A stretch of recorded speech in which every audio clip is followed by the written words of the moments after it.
Hello students, कैसे हैं आप लोग। आई होप आप सब अच्छे होंगे। मैं हूं वैभव दुबे और यह है आपका प्यारा सा चैनल एमफी सेंटर। स्टूडेंट्स, आज की इस वीडियो में हम लोग क्लास 12th फिजिक्स का एक इम्पॉर्टेंट टॉपिक पढ़ने वाले हैं, जो कि आपका कुमार मित्तल की बुक से देखें तो अध्याय नंबर 15 है और उसी को आज हम स्टार्ट करेंगे। और आज की इस वीडियो में हम लोग पूरी डिटेल पढ़ेंगे प्रिज्म के बारे में। यानी कि इस वीडियो में हम लोग प्रिज्म के बारे में सब चीजें पढ़ लेंगे। ऐसी कोई भी चीज नहीं होगा जो आपके सिलेबस में हो और इस वीडियो में प्रिज्म से रिलेटेड ना हो। ठीक है ना। तो प्रिज्म क्या होता है, प्रिज्म के द्वारा अपवर्तन कैसे होता है, विचलन कोण क्या होता है, अल्पतम विचलन कोण क्या होता है, प्रिज्म के पदार्थ का अपवर्तनांक कैसे निकाला जाता है, उसका क्या फार्मूला है, पूरा प्रूफ करेंगे। अल्पतम विचलन कोण को निकालेंगे। ठीक है ना। तो सारी चीजें जितनी भी प्रिज्म में है और आपके सिलेबस में है वह इस वीडियो में आपको मिल जाएगा। ठीक है। तो चलिए सबसे पहले हम लोग जानते हैं प्रिज्म के बारे में क्या होता है। प्रिज्म होता क्या है।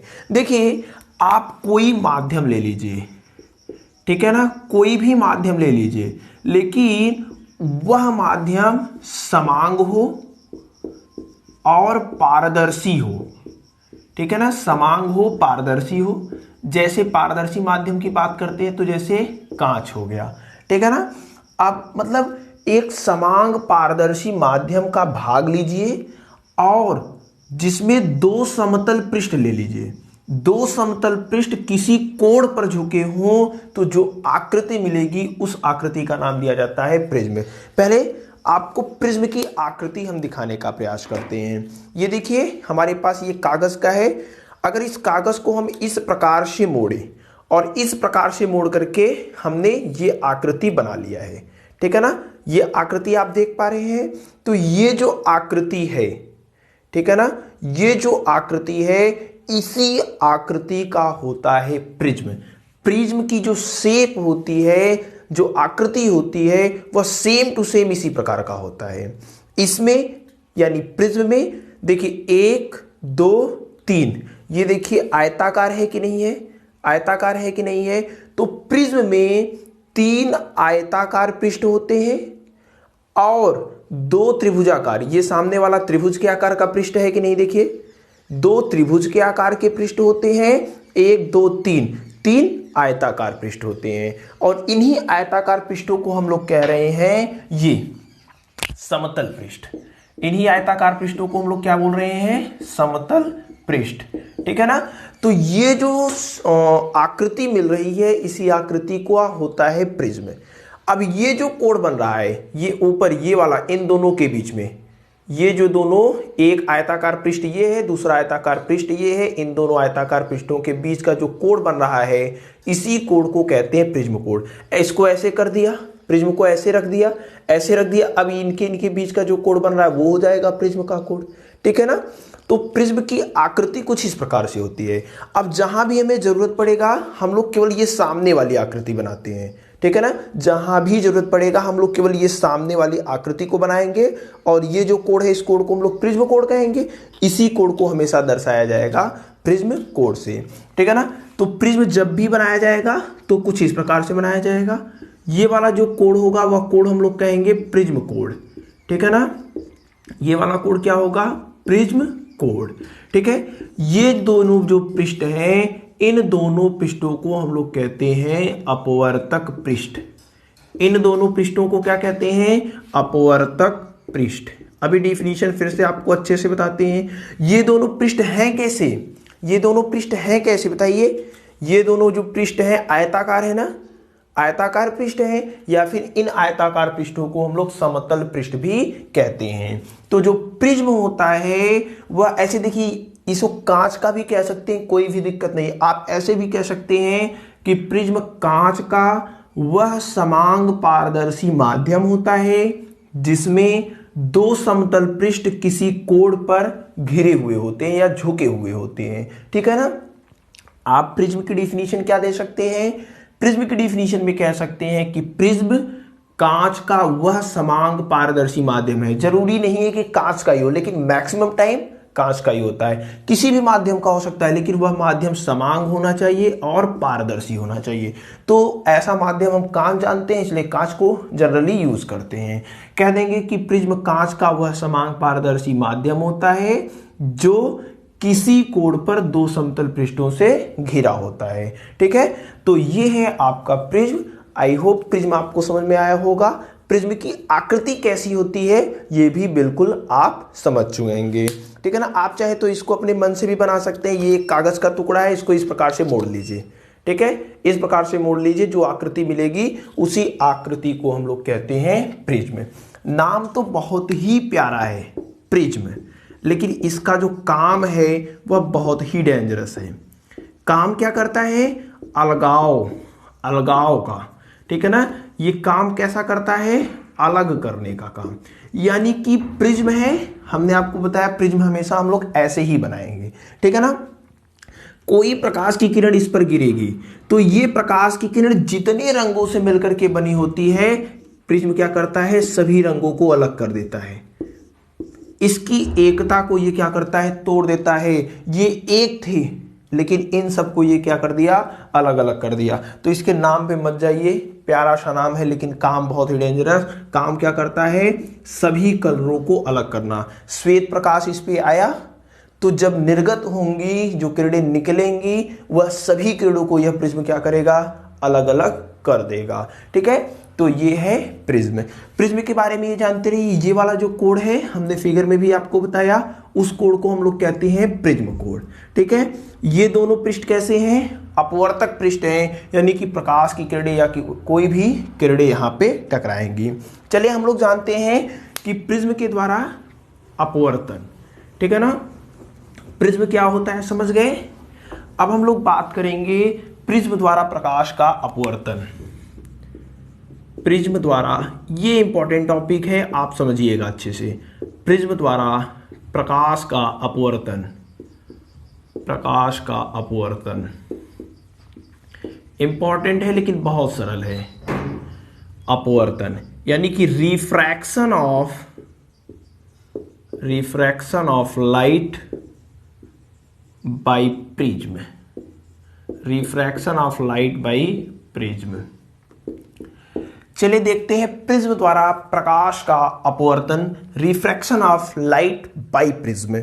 देखिए क्या होता है, हमने आपको बताया कि कोई भी प्रिज्म है, नॉर्मली हम लोग प्रिज्म को ऐसे बनाते हैं। ठीक है ना, तो ये क्या है? कोई प्रिज्म है। ये जो एंगल होता है, सपोज करते हैं ए है, बी है, सी है, इस वाले एंगल को हम लोग कहते हैं प्रिज्म कोण। ठीक है ना, कोई प्रकाश की किरण सपोज करते हैं ऐसे गिरा, प्रकाश की कोई किरण आया, ये जो आने वाली किरण है, इस आने वाली किरण को कहते हैं आपतित किरण। इस आने वाली किरण को हम लोग क्या कहेंगे? आपतित किरण। अब देखिए यहां पे सपोज करते हैं इसके दोनों साइड हमने क्या लिया है? वायु लिया है। ठीक है ना, तो वायु हमेशा विरल माध्यम होता है। वायु हमेशा कैसा माध्यम होता है? विरल। चाहे किसी के सापेक्ष वायु लेंगे तो वायु हमेशा क्या रहेगा? विरल रहेगा। अब यहां पे हमें अभिलंब की जरूरत है, तो यहां पे हम लोग ऐसे अभिलंब खींच देते हैं। ठीक है ना, अभिलंब खींच दिया, ये क्या है? नॉर्मल है, N1 कह देते हैं। अब देखिए प्रकाश की किरण विरल माध्यम से सघन माध्यम में जा रही है। इस प्रकाश की किरण को ऐसे सीधे जानी चाहिए थी, ऐसे सीधे जाना चाहिए था, लेकिन यह प्रकाश की किरण विरल माध्यम से सघन माध्यम में जा रही है, अतः इस अभिलंब की ओर झुक जाएगी। ये प्रकाश की किरण क्या करेगा? अभिलंब की ओर झुका। ऐसे जाना चाहिए था लेकिन अभिलंब की ओर झुका, तो सपोज करते हैं हम ऐसे चली गई। ठीक है ना, ये वाली जो किरण है, ये जो किरण है, इस किरण को हम लोग कहते हैं अपवर्तित किरण। ध्यान दीजिएगा, ये वाली किरण आपतित किरण, इस वाली किरण को क्या कहते हैं? अपवर्तित किरण कहते हैं। अब देखिए पुनः यहां से अब प्रकाश की किरण अब इस प्रिज्म से होते हुए वायु में जाएगा, यानी प्रिज्म कैसा माध्यम है? सघन माध्यम। सघन माध्यम से कहां जाएगा? वायु यानी विरल माध्यम में। तो यहां पे हमें क्या चाहिए? अभिलंब चाहिए, तो इस पर हम लोग क्या करते हैं? ऐसे अभिलंब खींच देते हैं। ठीक है ना, अभिलंब मतलब 90 अंश का कोण बनना चाहिए, 90 डिग्री का एंगल बनना चाहिए। ये अभिलंब खींच दिया। अब ध्यान से देखिए, ये प्रकाश की जो किरण है इसको ऐसे जाना चाहिए था, लेकिन प्रकाश की किरण ऐसे नहीं जाएगा। क्यों? क्योंकि सघन माध्यम से विरल माध्यम में जा रहा है।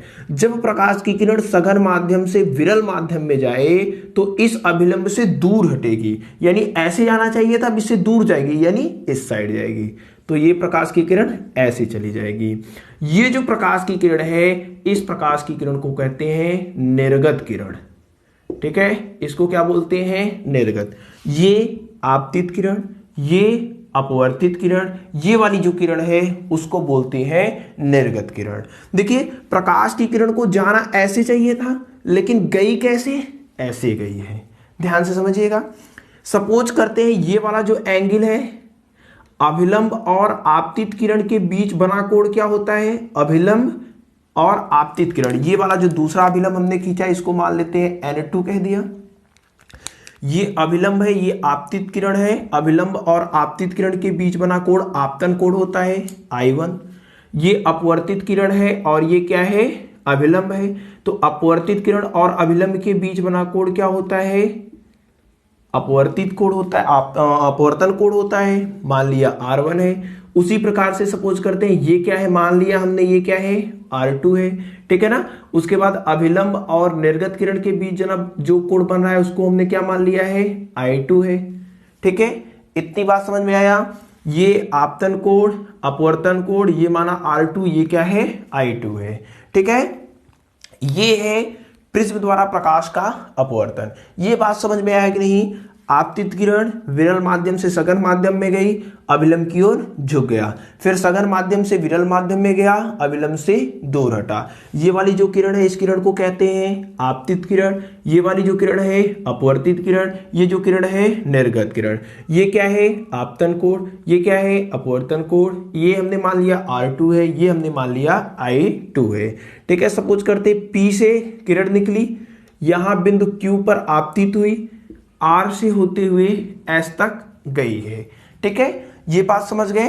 तो ये जो पूरा प्रोसेस है इसको आप अच्छे से बना लीजिएगा, केवल समझना है, कुछ लिखना नहीं है। लिखना चाहे तो आप लिख भी सकते हैं, कोई भी डाउट नहीं है। ठीक है ना। आप लिख दीजिए कि PQ कोई आपतित किरण है जो बिंदु Q पर आपतित होती है, विरल माध्यम से सघन माध्यम में जा रहा है, अतः विलंब की ओर झुक जाती है। ठीक है, तो ये सब चीजें आप अपने मन से लिख सकते हैं, ये एग्जाम में आएगा नहीं। ठीक है, बस यहाँ पे आपको ऐसे बना देना है समझने के लिए। यहाँ पर हम एक चीज पढ़ रहे हैं जो सबसे इंपॉर्टेंट है एग्जाम के दृष्टिकोण से, वह है विचलन कोण।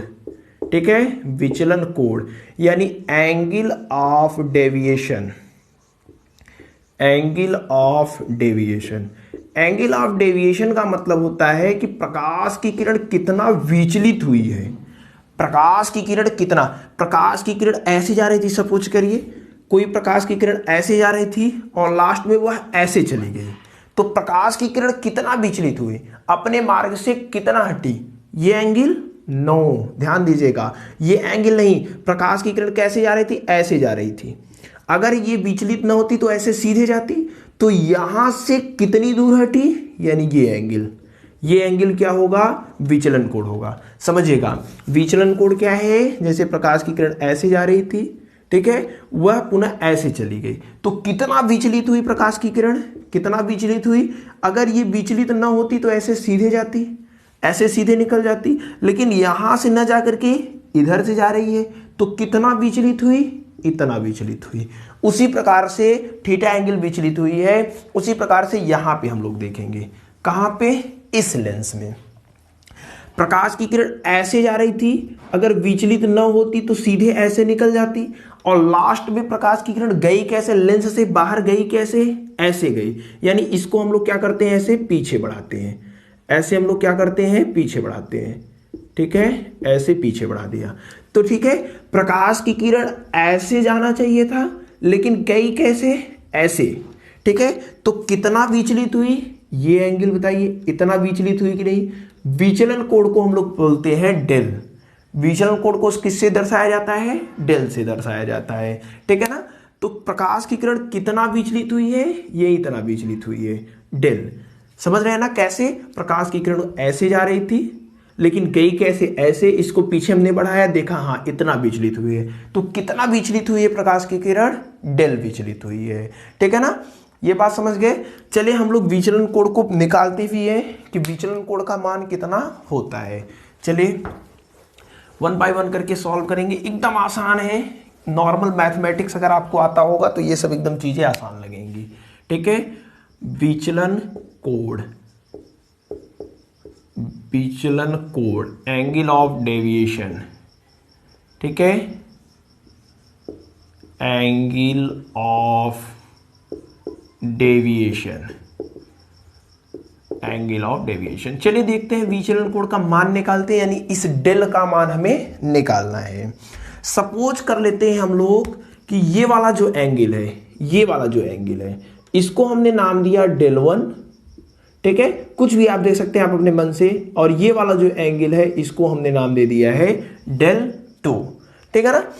अच्छा, आप यहां पे हमें देख के बताइए कि जो कोण, कोण कौन सा कोण, ये PQN1, PQN1 जिसको हमने माना है I1, ये वाला कोण, क्या इस वाले कोण के यहां पे कोई नाम दे देते हैं। सपोज करते हैं ये D है और ये E है।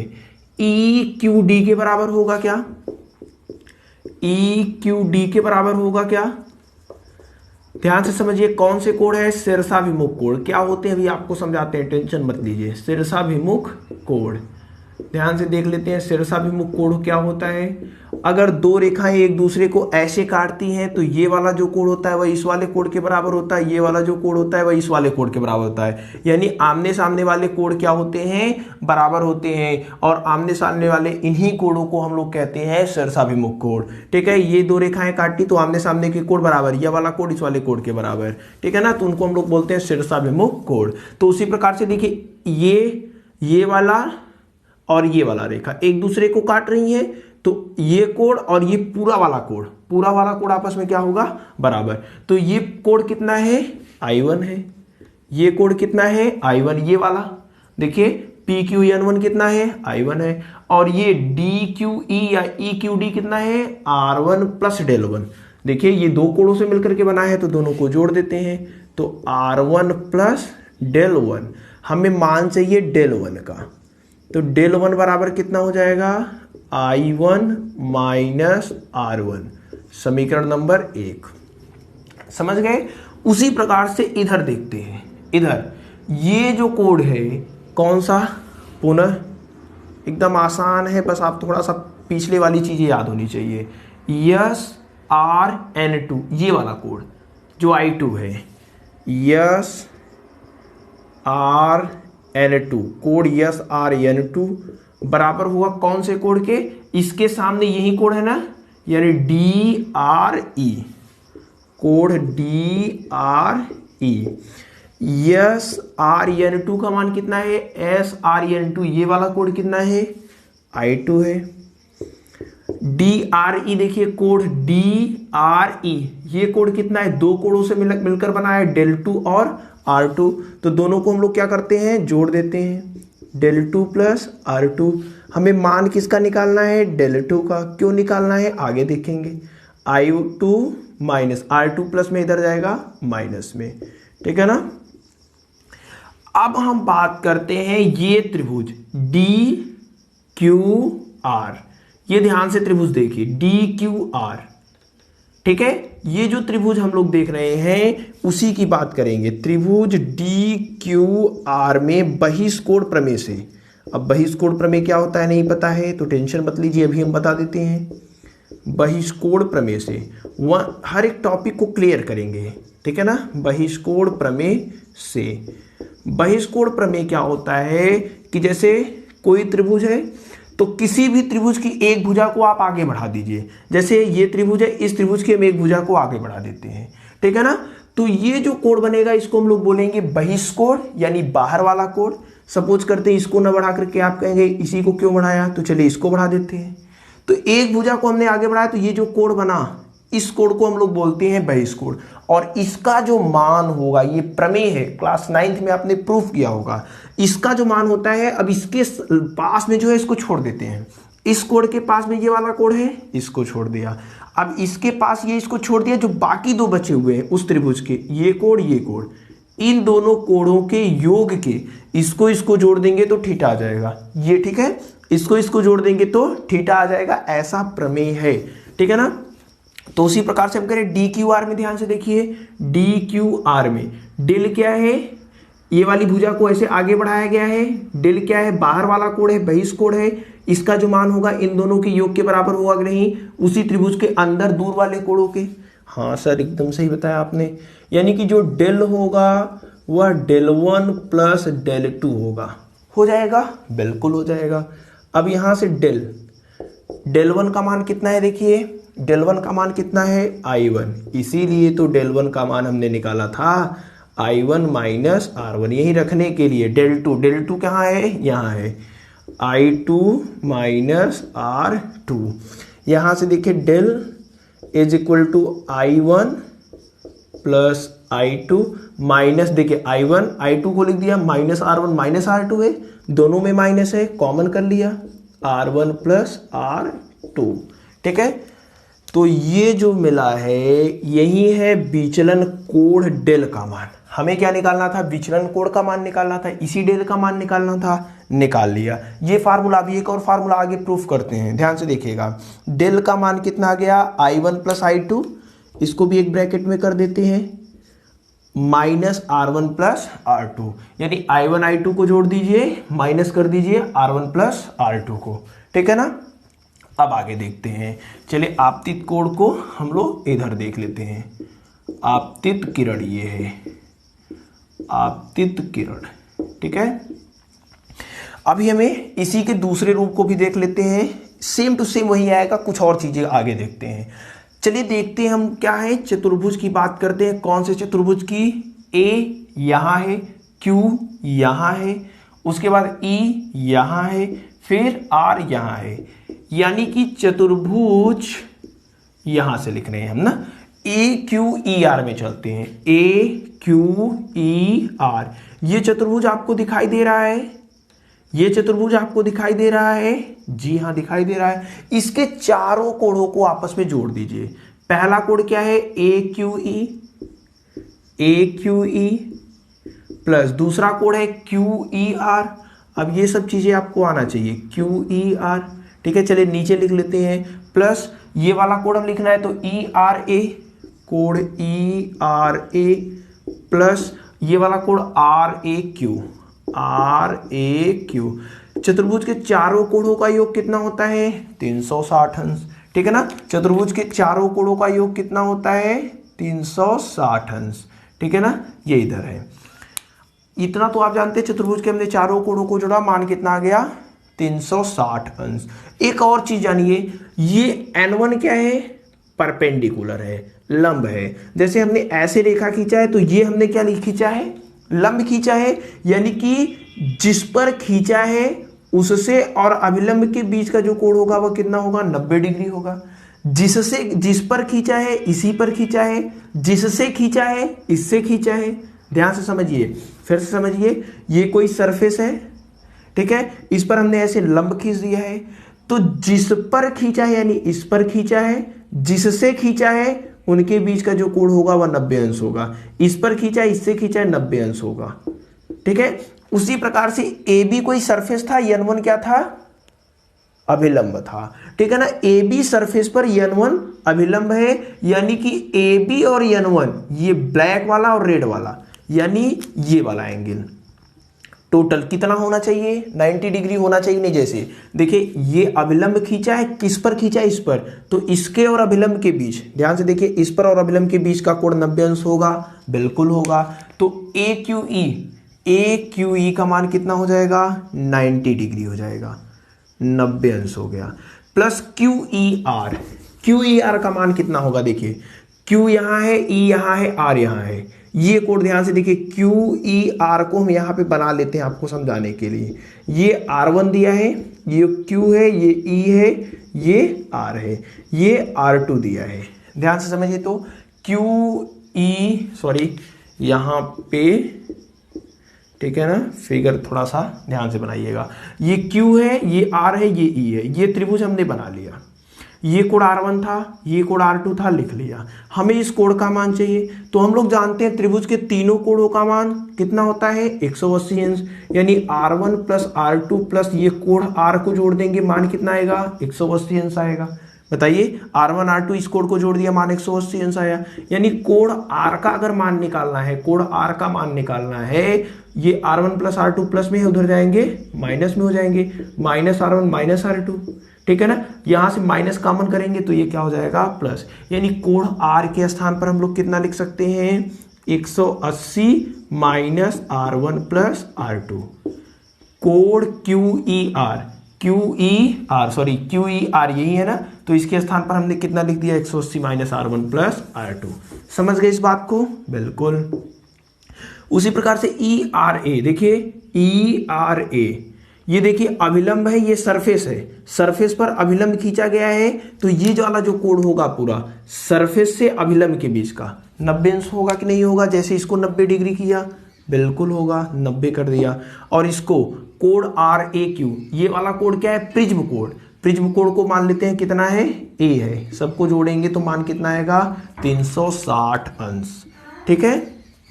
अब चलिए देखते हैं, सब न्यूमेरिकल वैल्यू को जोड़ देते हैं। 90 90 180 180 180 कितना हो जाएगा 360 minus R1 plus R2 plus A, ये वाला A बराबर कितना 360 है। 360 से कैंसिल, ये माइनस में उधर जाएगा प्लस में हो जाएगा, यानी A बराबर आपका हो जाएगा R1 प्लस R2। ये वाला फार्मूला भी आप याद करके रखिए। जो प्रिज्म कोण होता है A, वह R1 प्लस R2 के योग के बराबर होता है, R1 R2 के योग के बराबर होता है। A का मान उठा करके यहाँ पे रख देते हैं, दिख रहा है कि नहीं, चले हम चेक कर लेते हैं, दिख रहा है कि नहीं, हाँ चले दिख रहा है। डेल का मान I1 plus I2 minus R1 plus R2 में उठा करके ये वाला A का मान रख देते हैं। चलिए इसको कोई नाम दे देते हैं। ये वाला समीकरण क्या है, सपोज करते हैं 3 है, ठीक है ना। ये समीकरण कितना है 3 है, ठीक। समीकरण नंबर 3, A का मान रखिए, अतः समीकरण 3 से कितना हो जाएगा, समीकरण 3 से कितना हो जाएगा डेल इज इक्वल टू कितना हो जाएगा I1 प्लस I2 और R1 प्लस R2 के स्थान पर हमने कितना रख दिया A, यानी कि जो डेल है विचलन कोण है वह I1 plus I2 minus A भी होता है, जहां A क्या है R1 प्लस R2। ये कोई दिक्कत हो तो बताइए, एकदम आसान है कि नहीं है, एकदम आसान है। ये फिगर आपको लेकिन पता रहना चाहिए, अगर ये फिगर नहीं पता है तो दिक्कत आएगी। फिगर अगर नहीं पता है, फिगर आपने नहीं समझा है तो थोड़ा बैक आकर के देखिए, सब कुछ उसी में देखिएगा, खींचा पीछा है लेकिन सब सिस्टमैटिक बनाया गया है, ठीक है ना। तो डेल का मान कितना है I1 plus I2 minus A। पहले इतना नोट कर लीजिए विचलन कोण, उसके आगे हम लोग अल्पतम विचलन कोण की बात करेंगे, ठीक है ना। अल्पतम विचलन कोण क्या होता है पहले इतना नोट कर लीजिए। विचलन कोण एंगल ऑफ डेविएशन, समझ में आया, ठीक है। तो पॉज करिए वीडियो को पॉज करके आप लोग पहले इसको नोट करिए, ठीक है। चलिए अब बात करते हैं अल्पतम विचलन कोण की। पहले यहां पे लिख लेते हैं, फिर इसी के आगे हम लोग प्रूफ भी करेंगे, ठीक है ना। समझ लेते हैं अल्पतम विचलन कोण क्या होता है। विचलन कोण, अल्पतम विचलन कोण की इंग्लिश होती है angle of minimum deviation, minimum deviation. इतना लिखने के बाद आप ये हेडिंग डाल दीजिएगा, ठीक है। अल्पतम विचलन कोण क्या होता है वो जान जाइए। देखिए इस प्रिज्म के लिए जैसे जैसे आप I1 का मान बढ़ाते जाएंगे, I1 का मान जैसे जैसे आप बढ़ाएंगे, I1 का मान बढ़ाया तो ये जो डेल है इस डेल का मान घटेगा। ध्यान से समझिएगा, अल्पतम विचलन कोण को आराम से समझिए। हमने क्या बताया, I1 का इस प्रिज्म के लिए या किसी भी प्रिज्म के लिए I1 का मान आपने बढ़ाया, डेल का मान क्या हुआ घटा। हमने कहा I1 को और बढ़ा दिया, डेल और घटा, ठीक है। I1 को और बढ़ा दिया, ठीक है, डेल को और बढ़ा। लेकिन ऐसा देखा गया है, हमने कहा कि नहीं I1 को और बढ़ाइए। हमने अब I1 को बढ़ाया तो हमने देखा कि डेल भी बढ़ना स्टार्ट हो गया। हमने क्या देखा कि डेल भी बढ़ना स्टार्ट हो गया। पहले I1 को बढ़ाया, डेल घटा, फिर I1 को बढ़ाया, फिर घटा, फिर I1 को बढ़ाया, फिर घटा, फिर बढ़ाया, लेकिन अब देखा अब घट नहीं रहा है, अब घटने की बजाय बढ़ रहा है। ठीक है ना। तो कम से कम यह डेल कितना घट सकता है, यह जो डेल है यह कम से कम कितना घट सकता है, वह जो कम से कम मान होगा उसी मान को कहा जाएगा अल्पतम विचलन कोण। यानी कि विचलन कोण के न्यूनतम मान को वह कम से कम कितना घट सकता है। घटेगा कब? जब I1 का मान बढ़ाएंगे। ठीक है ना। लेकिन एक निश्चित मान होने पर, न्यूनतम मान होने पर यह डेल बढ़ना स्टार्ट कर देता है। तो उसी न्यूनतम मान को हम लोग क्या बोलते हैं? अल्पतम विचलन कोण। अगर लिखना है तो आप आसानी से लिख सकते हैं कि विचलन कोण के न्यूनतम मान को अल्पतम विचलन कोण कहते हैं। ठीक है। तो जो अल्पतम विचलन कोण होता है उसे डेल यम से प्रदर्शित करते हैं। डेल क्या है? विचलन कोण, यम क्या है? मिनिमम। ठीक है ना। तो डेल यम से प्रदर्शित करते हैं अल्पतम विचलन कोण को। ठीक है। चलिए अब इसी के आगे देखते हैं। और ये भी बात ध्यान दीजिएगा कि अल्पतम विचलन कोण की स्थिति में जब अल्पतम विचलन कोण बनता है तो वहां पे I1 is equal to I2 होता है, R1 is equal to R2 होता है। ठीक है ना। I1 is equal to I2, R1 is equal to R2। ठीक है ना। I1 I2 बराबर हो जाएंगे, R1 R2 बराबर हो जाएंगे कब? जब हमें अल्पतम विचलन कोण मिलेगा। अल्पतम विचलन कोण मतलब क्या? ये जो आपका विचलन कोण है उसका कम से कम यानी न्यूनतम मान। ठीक है। चलिए इसी के आगे देखते हैं। अब अल्पतम विचलन कोण की बात करते हैं। ठीक है। अल्पतम विचलन कोण में बताइए, अल्पतम विचलन कोण की स्थिति में, विचलन कोण की स्थिति में, अल्पतम विचलन कोण की स्थिति में, अल्पतम विचलन कोण की स्थिति में क्या हो जाएगा? I1 is equal to I2, R1 is equal to R2 और डेल के स्थान पर हम लोग क्या लिखना स्टार्ट कर देंगे? Del m। जब अल्पतम विचलन कोण मिलेगा तो I1 I2 के बराबर, R1 R2 के बराबर, डेल क्या होगा? डेल m के बराबर। ठीक है। इतनी बात समझ में आ गया। तो चलिए यहां पे इस वाले समीकरण को कुछ नाम दे दीजिए। इस वाले समीकरण को कुछ नाम दे देते हैं। कितना समीकरण बन चुका है? 3। इसको हमने बोला 4, इस वाले को बोल दिया 5। ठीक है। अतः समीकरण 4 से, अतः समीकरण 4 से, समीकरण 4 से क्या हो जाएगा? देखिए तो a इज इक्वल टू क्या होगा? R1 R2 दोनों बराबर, R1 R2 दोनों बराबर, तो दोनों का जो मान है सपोज करते हैं हम लोग R है। देखिए R1 R2 क्या है? दोनों बराबर है अल्पतम विचलन कोण की स्थिति में, और इसको हमने कितना मान लिया है? R है। तो R1 R2 दोनों के स्थान पर क्या लिखते हैं? R। तो यहां से a इज इक्वल टू कितना हो जाएगा? R कितने R? 2R। यानी स्मॉल r का जो मान निकालेंगे तो कितना हो जाएगा? a/2। स्मॉल r का मान कितना हो जाएगा? a/2। ठीक है। पुनः हम किस समीकरण की बात करते हैं? समीकरण नंबर 5। पुनः समीकरण 5 से, पुनः समीकरण 5 से, पुनः समीकरण 5 से यहां से del is equal to I1 I2 दोनों आपस में बराबर होंगे। I1 I2 के स्थान पर हम लोग क्या लिख देते हैं? I2 के स्थान पर भी I माइनस a, यानी कि ये माइनस a है, इधर आएगा प्लस। अच्छा, डेल के स्थान पर डेलियम लिखेंगे क्या? अल्पतम विचलन कोण है ना, तभी तो I1 I2 बराबर होगा। ये माइनस a इधर आएगा प्लस a, यानी a प्लस डेलियम बराबर 2i। ठीक है। तो यहां से i बराबर कितना हो जाएगा? i बराबर आपका हो जाएगा, चलिए इधर से लिखते हैं, थोड़ा स्पेस हमें मिलेगा। i बराबर कितना हो जाएगा? यहां से देखिए 2 गुणे में इधर आएगा भाग में, यानी a प्लस डेलियम के बटे 2।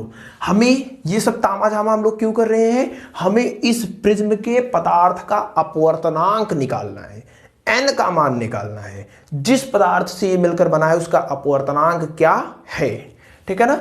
तो यहां से हमें क्या मिला? i की वैल्यू निकाला। और अपवर्तनांक निकालने के लिए हम लोग किसका उपयोग करते हैं? स्नेल का नियम। स्नेल के नियम से ही अपवर्तनांक निकाला जाता है। स्नेल के नियम से, स्नेल का नियम हमने आपको पढ़ाया है, क्या होता है? एन इज इक्वल टू होता है साइन आई बटे साइन आर। जी हाँ बिल्कुल होता है। N is equal to sine i का मान हमने निकाल लिया है, कितना है ए प्लस डेलियम बटे 2। ये क्या है साइन बटे आर, साइन आर का मान कितना है यहां पे देखिए हमने निकाला है a/2। ठीक है, तो प्रिज्म के पदार्थ का जो अपवर्तनांक होता है वह n इज इक्वल टू होता है साइन a प्लस डेलियम के बटे 2 बटे साइन a बटे 2। ठीक है, तो ये क्या है, ये क्या है, चलिए यहां पे लिख देते हैं, शायद से आपको दिखाई दे रहा हो। प्रिज्म के पदार्थ का अपवर्तनांक, इसी फार्मूले से हम लोग नोट करेंगे। ठीक है, जब भी क्वेश्चन पूछेगा प्रिज्म के पदार्थ का अपवर्तनांक निकालिए तो वही फार्मूला। ठीक है, तो वीडियो को पॉज कीजिए और वीडियो को पॉज करके नोट कर लीजिए। ठीक है, दिख नहीं रहा है शायद से साइड से इधर का, नहीं सब कुछ तो दिख रहा है। ठीक है, कुछ भी छूट नहीं रहा है, आसानी से आप लोग नोट कर लीजिए, कोई भी दिक्कत नहीं होनी चाहिए। ये है विचलन कोण। विचलन कोण क्या होता है, प्रिज्म के आपतित किरण और निर्गत किरण के बीच बनने वाले कोण को विचलन कोण कहते हैं। ठीक है ना। उसके बाद हमने अल्पतम विचलन कोण, विचलन कोण के न्यूनतम मान को अल्पतम विचलन कोण कहते हैं। अपवर्तनांक निकालने का क्या फार्मूला है ये। अब लिखेंगे कैसे, देखिए पहले इसको लिख लीजिए, फिर ये वाला लिख लीजिए, फिर ये वाला लिख लीजिए, फिर ये वाला लिख लीजिए, फिर उसके बाद ये। ठीक है, सॉरी। ठीक, तो 5 टर्म में आपको लिखना है, ये पांचों टर्म में आप आसानी से लिख लीजिए। ठीक है, तो ये है आपका प्रिज्म के पदार्थ का अपवर्तनांक कैसे निकाला जाएगा, इस वाले फार्मूले से। विचलन कोण कैसे निकाला जाएगा, इस वाले फार्मूले से। ठीक है, यहां भी एक फार्मूला है, ध्यान दीजिएगा। ठीक है, अल्पतम विचलन कोण में I1 I2 R1 R2 सब आपस में क्या होते हैं, बराबर होते हैं। ठीक, तो आई होप आप लोग इसको नोट कर पा रहे होंगे और नोट कर लिया होगा। चलिए अब हम थोड़ा सा इसमें एक और टॉपिक बचा हुआ है, रफ कर देते हैं इधर का। पतले प्रिज्म के द्वारा जो है अपवर्तन, उसकी बात करते हैं। पतले प्रिज्म के द्वारा अपवर्तन। अब आपकी जो नेक्स्ट हेडिंग होगी, पतले प्रिज्म द्वारा अपवर्तन। पूरा रफ कर दे क्या, चलिए पूरा रफ, अभी इसकी जरूरत है ये फार्मूले का। ठीक है, फार्मूला इतना जल्दी तो आपको याद नहीं होगा, इसलिए हम इसको रफ नहीं करेंगे। ठीक है ना। चलिए, पतले प्रिज्म द्वारा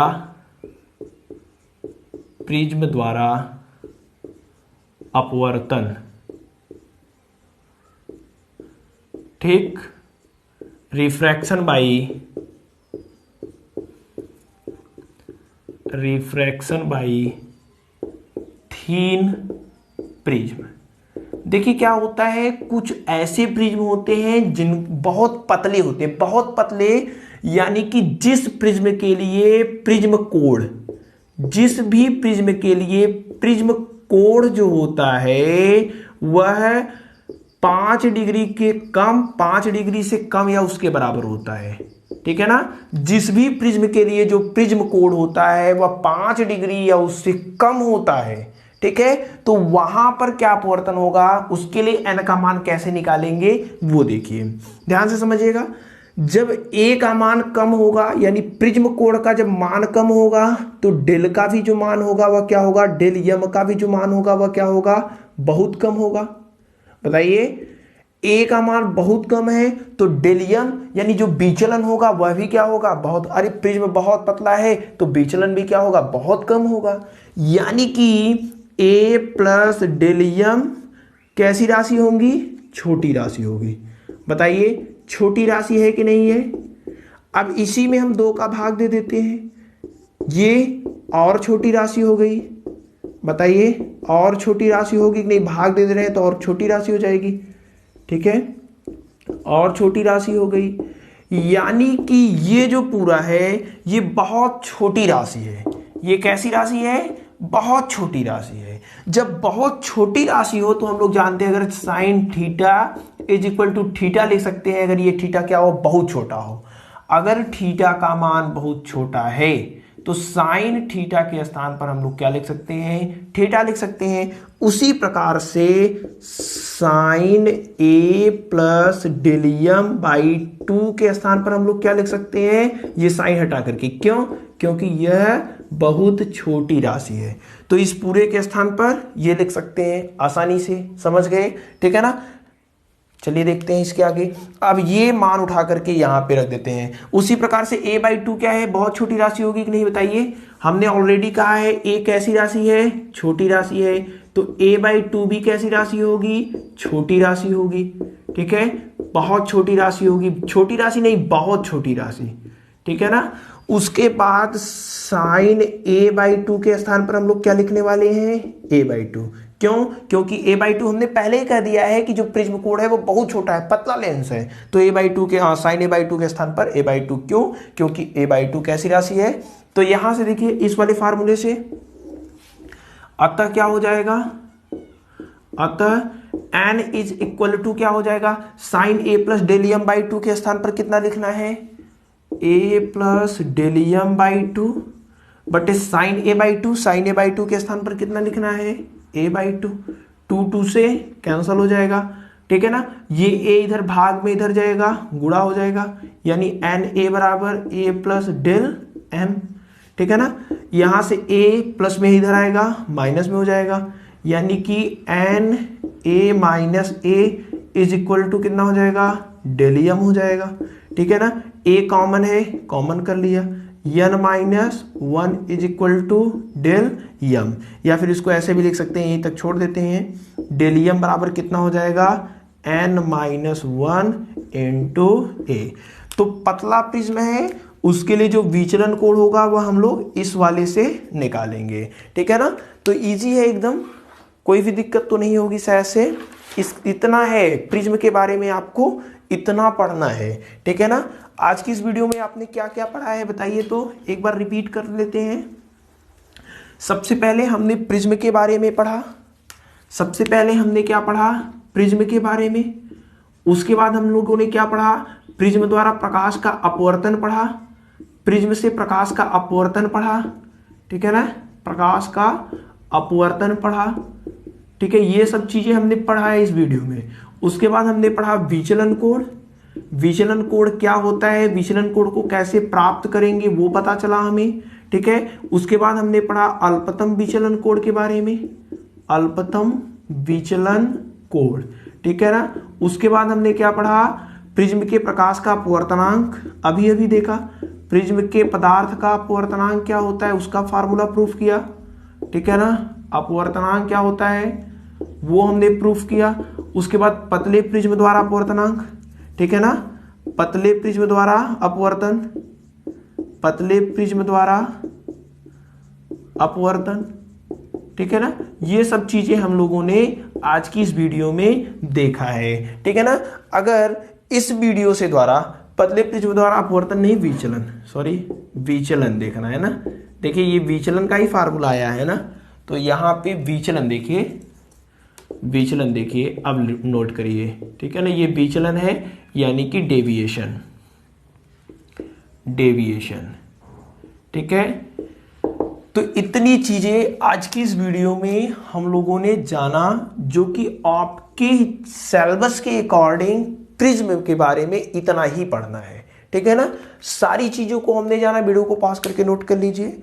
एक ही वीडियो में हमने प्रिज्म के बारे में सब चीज़ें जान लिया है। फिर भी अगर आपका कोई डाउट है, कोई समस्या है, तो आप हमें कमेंट कर सकते हैं। नोट्स चाहिए तो आप कमेंट करिएगा, हम आपको पीडीएफ का लिंक दे देंगे, आसानी से आप वहां से जा करके ये सारी चीज़ों को नोट कर लीजिएगा, ठीक है ना। और वीडियो के डिस्क्रिप्शन बॉक्स में भी हम प्रिज्म के इसका नोट्स देने का प्रयास करेंगे, ठीक है।